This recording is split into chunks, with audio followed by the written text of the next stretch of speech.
रमेश श्रीवास्तव आप ही है ना? जी मैडम जी, बताइए, मैं ही हूँ। रमेश श्रीवास्तव जो ऑटो चलाते हैं, वही है ना आप? जी मैं ऑटो चलाता हूँ, बताइए। इस एरिया के जो डीएम है, उन्होंने आप लोगों को बुलाया उनके ऑफिस में। डीएम साहब ने हमको बुलाया है, लेकिन क्यों मैडम जी?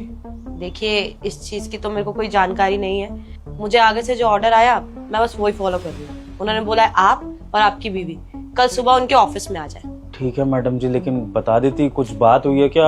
ऑटो तो सही से चलाता हूँ मैं, ऐसा कोई दिक्कत नहीं है। देखिए, अगर मुझे पता होता तो मैं आपको बता देती। मुझे बस इतना बोला है कि आपका 11 बजे का टाइम है सुबह, तो आप लोग पहुंच जाए। और हाँ, डीएम साहब ना टाइम के बहुत पक्के हैं, तो लेट मत हो। जी जी मैडम जी।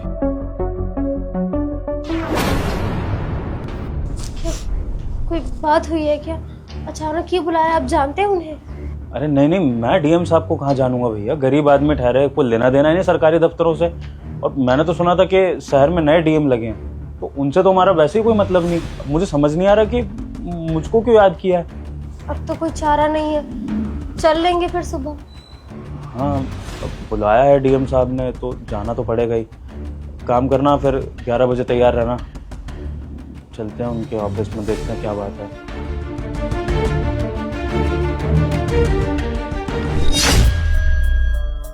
देखिए ना, कितना बड़ा ऑफिस है और कितना सुंदर है। हम छोटे लोग तो यहाँ आ ही नहीं सकते। भैया, डीएम साहब का दफ्तर है, बड़ा तो होगा ही ना।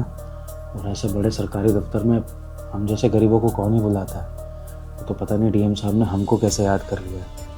अब मुझको समझ में ये नहीं आ रहा है कि हमें यहाँ पर हमारे अच्छे के लिए बुलाया गया है या हमारे बुरे के लिए। सही कह रहे हैं, लेकिन जो भी हुआ, हम तो ऐसे दफ्तर में कभी आने का सपने में भी नहीं सोच सकते।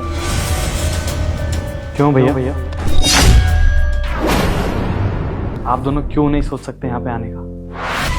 हर्ष भाई, तू यहाँ? देखना जरा अपने हर्ष को, कैसे सूट बूट में, कैसे बड़ा आदमी लग रहा है।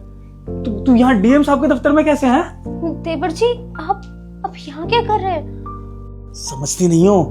डीएम साहब के दफ्तर में नौकरी कर रहा होगा जरूर, बड़ा आदमी बन गया है ना? डीएम साहब के दफ्तर में नौकरी कर रहा है? नहीं भैया, मैं डीएम साहब के यहाँ नौकरी नहीं करता।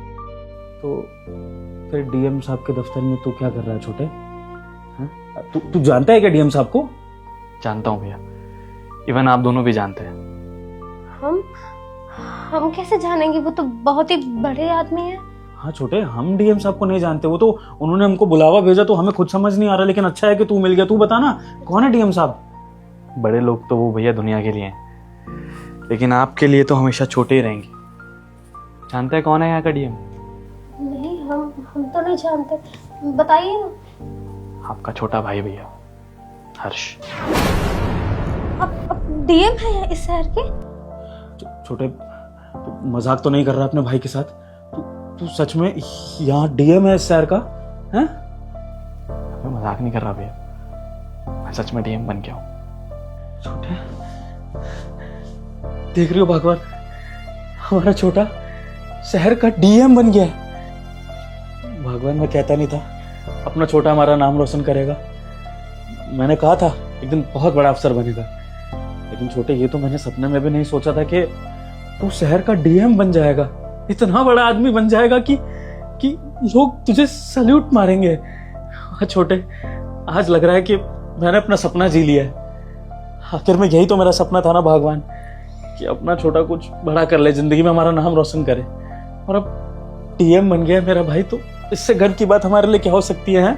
हम तो जानते थे कि हमारे देवर जी बहुत मेहनती है और एक दिन बहुत बड़े आदमी बनेंगे। देखिए, आपका नाम रोशन कर दिए ना। भैया, ये मेरे अकेले की मेहनत नहीं है, इसमें आप दोनों का बलिदान भी है।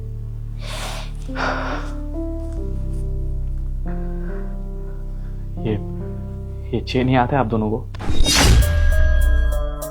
भैया, वो एक मदद चाहिए थी आपसे। अरे छोटे, तो खुल के बोलना, क्या मदद चाहिए? तेरा बड़ा भाई बैठा है, बता किस चीज की जरूरत है? भैया, वो गांव में रहकर ना पढ़ाई नहीं हो पा रही है, तो मैं शहर जाना चाहता हूँ, दिल्ली। वहाँ जाऊँगा तो रहने खाने का खर्चा भी होगा और कोचिंग भी लगानी पड़ेगी। अफसर बनना चाहता हूँ भैया, कब तक ऐसे गांव में धक्के खाता रहूँगा?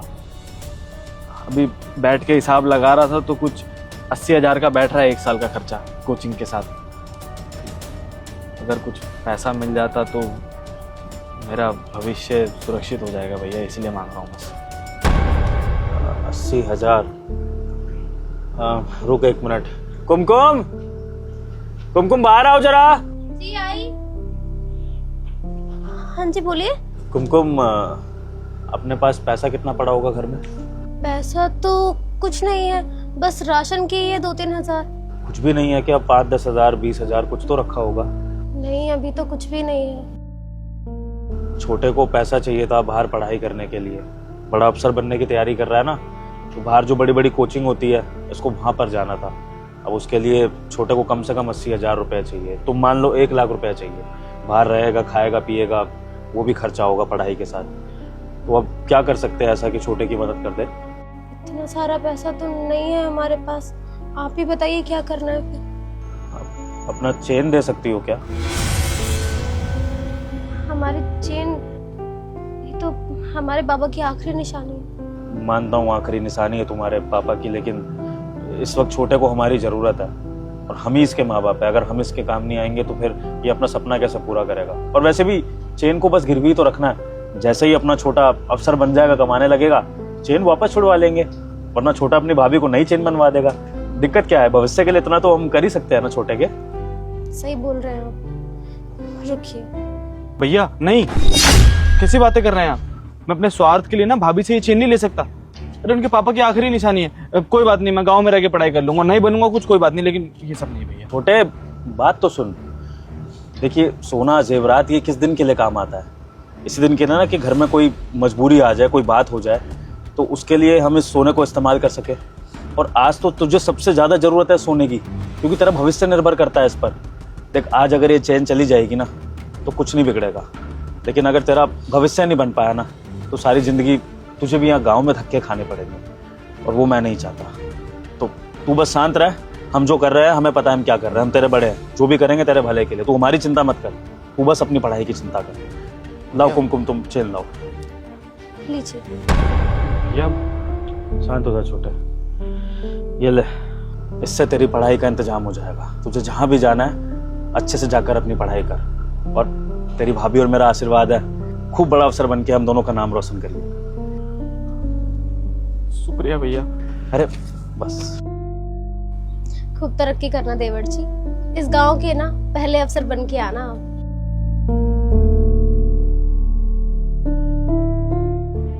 माफ करना, तुमको इतना बड़ा बलिदान देना पड़ा, लेकिन उम्मीद करता हूँ कि तुम समझोगी। कैसी बातें कर रहे हैं आप? आपने अपने बड़े भाई होने का फर्ज निभाया और मैंने पत्नी होने का। सच में बहुत अच्छी पत्नी हो तुम। छोटे, ये चेन तूने बेची नहीं थी, तेरे पास कैसे? हिम्मत ही नहीं हुई भैया बेचने की। भाभी के पापा की आखिरी निशानी थी, कैसे बेच सकता था? इसलिए ज्यादा मेहनत की, रात में पढ़ाई की और दिन में काम, ताकि एक दिन भाभी को ये चेन वापस लौटा सकूं। लीजिए भाभी। और भैया सच कहूं तो जो आप दोनों ने मेरे लिए किया है ना, शायद मेरे सगे माँ बाप भी मेरे लिए नहीं कर पाते। आप दोनों ने कभी ये फील ही नहीं होने दिया कि मेरे माँ बाप नहीं है या आप मेरे चचेरे भाई हो। हमेशा अपने बच्चों की तरह रखा। भाभी ने मेरी तरक्की के लिए अपने पापा की आखिरी निशानी तक दे दी। अगर आज आप दोनों नहीं होते ना मेरी जिंदगी में, कहीं गांव में होता, मैं कहीं भटक रहा होता लोगों के साथ। आज तक आप दोनों ने मुझे बहुत खुश किया। और एक आखिरी बार आपका छोटा भाई आपसे कुछ मांगना चाहता है। कैसी बातें कर रहे देवर जी, आप कुछ भी मांगिए, हम सब करने के लिए तैयार है आपके लिए। भैया आज मेरे पास अच्छी नौकरी है, अच्छा घर है, सिक्योरिटी है, पावर है, बस एक चीज की कमी है, एक परिवार की। और अब मैं वो परिवार पूरा करना चाहता हूँ। मैं चाहता हूँ कि आप दोनों मेरे साथ रहें इस घर में। नहीं छोटे, ये तू कैसी बातें कर रहा है? हम झोपड़ी वाले गरीब तेरे बड़े से सरकारी दफ्तर में तेरे साथ रहेंगे। अरे अब तू वो गांव वाला हर्ष नहीं रहा, अब तू एक बड़ा डीएम बन चुका है। हमारी गांव का जो हम तेरे साथ घूमें, और तेरे तो अब आगे पीछे बड़े बड़े लोग होंगे और वो सिक्योरिटी वाले तेरे को सलाम ठोकेंगे। अच्छा लगेगा कोई बड़ा अफसर आके देखेगा कि डीएम के भाई और भाभी गांव वाले हैं। देख छोटे, हमने तुझे इस दिन के लिए नहीं पढ़ाया लिखाया था कि तू कुछ बनने के बाद हमारे लिए कुछ करे। हम तो अपनी झोपड़ी में खुश है। आज भी मेरा ऑटो चलता है, तेरी भाभी का ध्यान मैं अच्छे से रख लेता हूँ। बस तू खुश है तो हम खुश हैं। तू अपना तरक्की कर, आगे बढ़। हम तेरे से कभी कभी मिलने आ जाया करेंगे, लेकिन इस सब की जरूरत नहीं अपने साथ रखने की। ये सब मत कर। जी देवर जी, आपके भैया एकदम सही कह रहे हैं। आप इतने बड़े आदमी हैं, हम तो आपके साथ चलते हुए भी अच्छे नहीं लगेंगे। आप रहने दीजिए, हम गांव में ठीक है ना जी? हम तो वहीं ठीक है। बिल्कुल बिल्कुल सही कहा तुमने भगवान।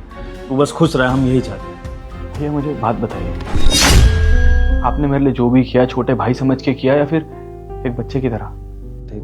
ताऊ जी ताई जी के जाने के बाद तो तू हमारे साथ ही पला बड़ा है। मैंने तेरा बड़े भाई की तरह, मैं यूं कह ले तेरे बाप की तरह तेरा ख्याल रखा है। तो मानता तो मैं तुझे अपने बच्चे जैसा ही हूँ, और तेरी भाभी भी तुझे अपने बच्चे जैसा ही मानती है। बस भैया, हो गया ना फैसला। आज मैं जो कुछ भी हूँ, जहाँ भी हूँ, जिस मुकाम पे भी हूँ, आप लोगों की वजह से हूँ भैया। भाभी, आप दोनों ने जो कुछ किया ना मेरे लिए, शायद कोई सगा भी नहीं करता। और जिस तरह से आपने मुझे अपना बच्चा माना है ना, मैंने भी हमेशा आप दोनों को अपने माँ बाप का दर्जा दिया है। और अब मैं चाहता हूँ कि मेरे माँ बाप मेरे साथ रहें। इसमें गलत क्या है भैया? कौन हंसी उड़ाएगा? माँ बाप के साथ रहने के लिए कोई अमीरी गरीबी तो नहीं देखी जाती ना। प्लीज, आप दोनों के आगे हाथ जोड़ता हूँ, मना मत कीजिए। देख रही हो भगवान, हमारे छोटे के संस्कार। मुझे आज इस बात की ज़्यादा खुशी है कि बड़ा अफसर बनने के साथ साथ इसमें से हमारे संस्कार नहीं गए, इसमें अहंकार नहीं आया। और इस बात से मैं बहुत प्रसन्न हूँ छोटे।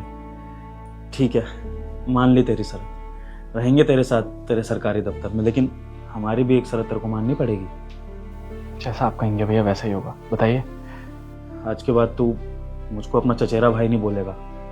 मैं तेरा सगा भाई और ये तेरी भाभी, तेरी माँ जैसी। बता। ठीक है भैया, अब छोड़िए ना ये सब। आइए मैं आप दोनों को आपका घर दिखाता हूँ। चलिए।